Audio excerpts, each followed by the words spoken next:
তো গাইস আবারও কিন্তু চলে আসছি আমাদের এই ট্যুরের সেকেন্ড ব্লগটি নিয়ে। আর এই ব্লগটি কিন্তু অনেক বেশি মজাদার হতে চলেছে, কারণ আজকের ব্লগে থাকবে একেবারে সাফারি পার্ক ঘোরার সম্পূর্ণ ভিডিও। সাফারি পার্ক এবং সাফারি ওয়ার্ল্ডে গিয়ে আমরা কি করলাম সব কিছুই কিন্তু আজকের ব্লগে থাকবে। আশা করি আজকের ব্লগটি আপনাদের কাছে অনেক বেশি ভালো লাগবে, তাই সম্পূর্ণ ভিডিওটির সাথে থাকবেন। তাহলে চলুন কথা না বাড়িয়ে মূল ব্লগে চলে যাই। আসসালামু আলাইকুম অ্যান্ড হ্যালো এভরিওয়ান, কেমন আছেন সবাই? আশা করি ভালো আছেন। আলহামদুলিল্লাহ আমরাও ভালো আছি। তো গাইস, যেখান থেকে ফার্স্ট ব্লগটি শেষ করেছিলাম সেখান থেকে কিন্তু আবার শুরু করে দিলাম। আর গাইস এই তো দেখেন, ঢাকা থেকে ব্যাংকক আসতে আসতে কিন্তু একেবারে ভোর হয়ে গিয়েছে। আর প্লেন থেকে কিন্তু ভোরটা দেখতে খুবই ভালো লেগেছে। আর কি সুন্দর লাগছে দেখেন ভোরের ব্যাংককটা। আর গাইস এত সুন্দর একটা ভিউ কিন্তু আমি একা দেখিনি, আপনাদেরকেও কিন্তু সাথে নিয়েই দেখছি। আর এই যে এদিকে দেখেন আমাদের আয়াত বাবু পুরো প্লেন জার্নিটা সে ঘুমিয়ে ঘুমিয়ে কাটিয়েছে। সে সারা রাত কিছুই বলতে পারবে না সে কোথায় ছিল। এখন হচ্ছে প্লেনের একেবারে ল্যান্ডিং টাইমিংয়ে এসে তার ঘুমটা ভেঙে গেল। আর ঘুম থেকে উঠেই সে অবাক হয়ে সব কিছু দেখছিল আর রিমোটটা নিয়ে বেশ মজা করে খেলা করতেছিল। তাই আমিও আয়াতের এত সুন্দর খেলাধুলার মুহূর্তটা ক্যামেরাবন্দি না করে আর থাকতে পারলাম না। আর এইদিকে বাহিরের ঝুম বৃষ্টি হওয়ার কারণে আমরা প্লেন থেকে নামতে পারিনি। প্রায় 5 থেকে 10 মিনিট পর প্লেন থেকে আমরা নেমেছি। আর ওই সময়টা কিন্তু আমাদের সবারই চোখে অনেক ঘুম ঘুম ছিল, অনেক বেশি টায়ার্ডও লাগছিল। যদিও আমাদের প্লেন জার্নি টাইমিংটা কম ছিল, মাত্র 2.5 ঘন্টায় আমরা ঢাকা থেকে ব্যাংকক চলে আসছি। বাট তবুও বাসা থেকে তো অনেক আগেই বের হয়েছি। যাই হোক, এয়ারপোর্ট নেমে আয়নের বাবা সবার আগে প্রথম কাজটা যেটা করে থাকে, সে সবসময় আগে মানি এক্সচেঞ্জ করে নেয়। কারণ এয়ারপোর্ট থেকে যেহেতু আমরা সিমটা কিনবো, আবার কখন মানি এক্সচেঞ্জ করব, এই জন্য একেবারে এয়ারপোর্ট থেকে যতটুকু সম্ভব মানি এক্সচেঞ্জটা করে নেয়।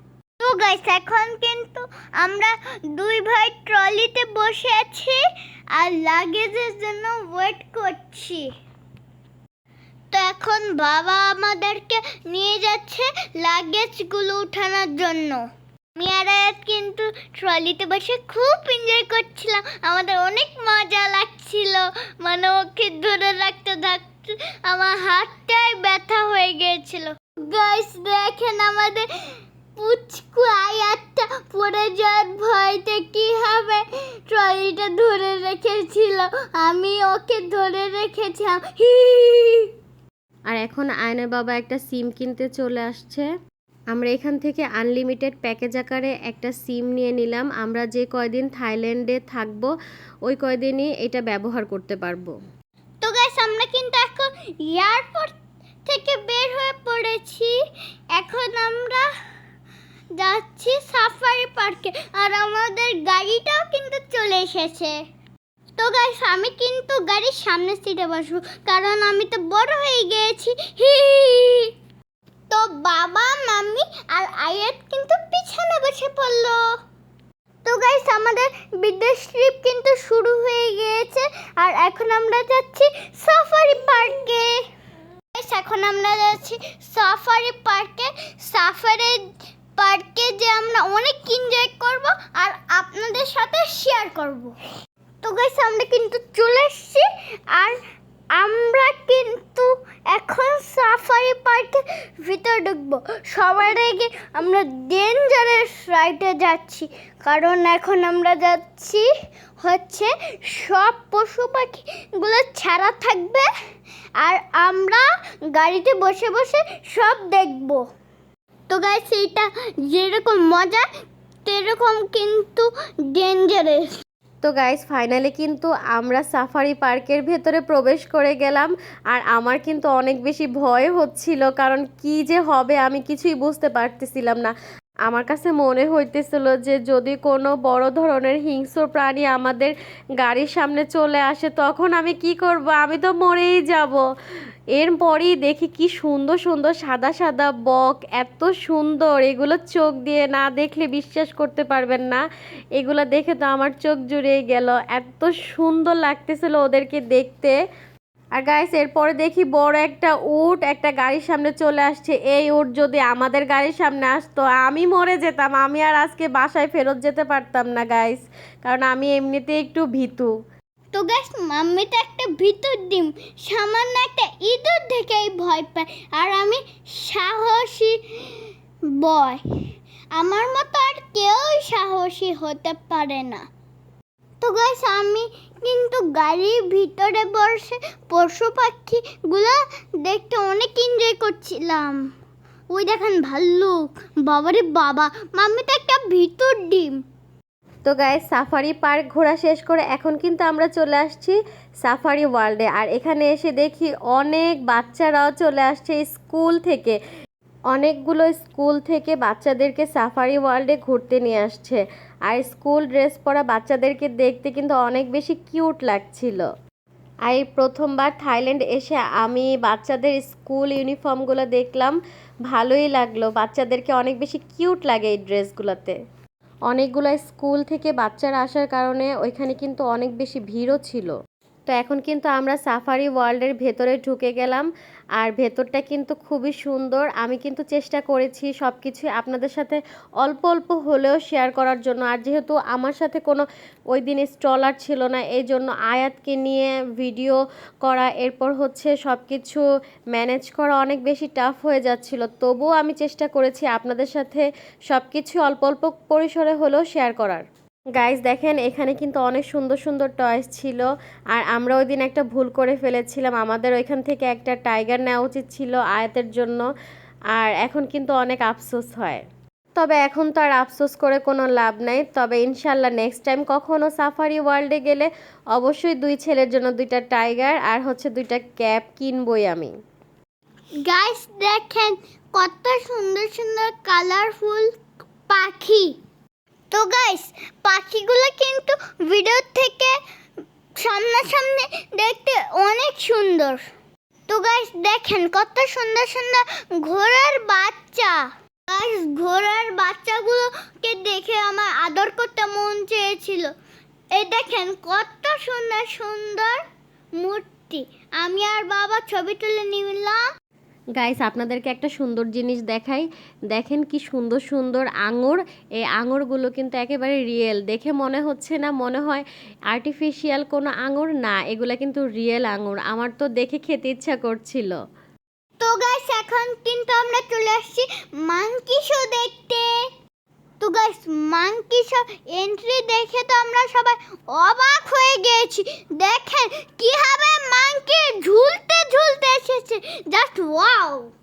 এখন কিন্তু মাঙ্কিগুলো অনেক সুন্দর সুন্দর খেলা দেখাবে আমাদেরকে। আর আমরা কিন্তু একা একা দেখিনি, আপনাদেরকেও কিন্তু দেখাচ্ছি। তো গাইস মাঙ্কি শো কিন্তু শুরু হয়ে গিয়েছে। এখন কিন্তু মাঙ্কি অনেক সুন্দর সুন্দর খেলা দেখাবে। গাইস মাঙ্কি শো দেখে কিন্তু আমরা হাসতে হাসতে শেষ। দেখেন আপনার হালানটা হয়ে গিয়েছে। দেখলেন তো আপনারা বানর কিভাবে খেলা দেখা। গাইস এখন হচ্ছে দুই বানরের মধ্যে ফাইট হবে। একটা হচ্ছে রেড আর একটা হচ্ছে ব্লু। আর এই দেখেন আরেকজন পিছন থেকে এসে ফুস করে একটা বাড়ি মেরে দিল। আরেকজন ঠুস করে অজ্ঞান হয়ে গেল। এরপরে কিন্তু ডাক্তারও চলে আসে। আর ডাক্তারও কিন্তু একটা বানরই ছিল। ডাক্তার স্কুটি চালিয়ে এসেছে। এই যে দেখেন আপনারা খালি। আর গাছ ডাক্তার এসে কিন্তু সেই মাঙ্কিটা চিকিৎসা করা শুরু করে দিয়েছে। এটা দেখে তো আমরা আরো হাসতে হাসতে শেষ। গাইস সত্যি মাঙ্কি শোটা আমরা সবাই অনেক বেশি এনজয় করেছি।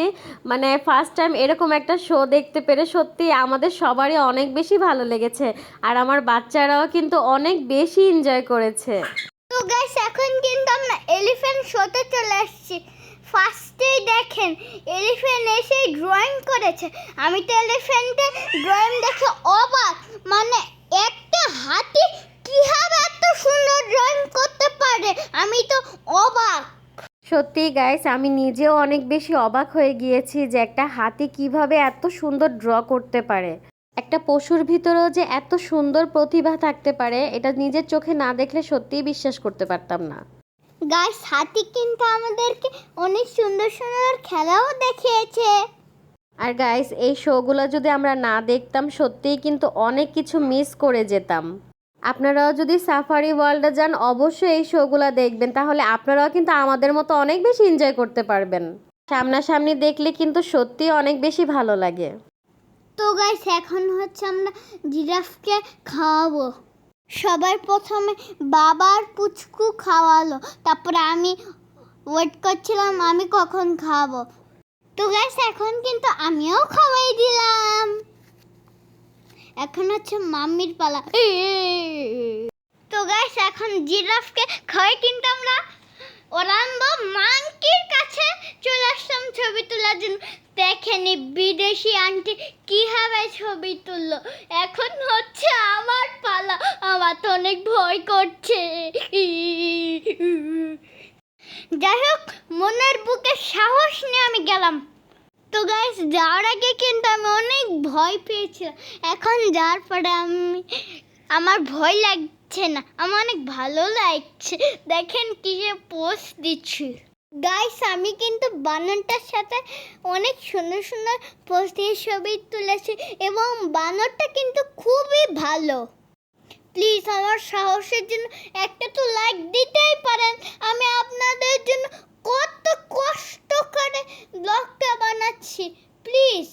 গাইস বানরের সাথে ছবি তুলে এসে কিন্তু এই দেখো চিতা মামা।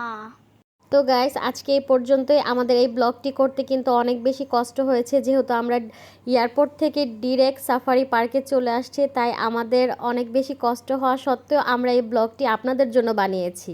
আশা করি আমাদের পেজের সাথে থাকবেন, আর আমাদের ভিডিওটি কেমন লেগেছে অবশ্যই কমেন্ট করে জানাবেন। তো গাইস আমার ব্লগটি পর্যন্তই ছিল। যারা যারা ব্লগটি দেখেছেন অবশ্যই লাইক কমেন্ট শেয়ার করে দিবেন। আল্লাহ হাফেজ।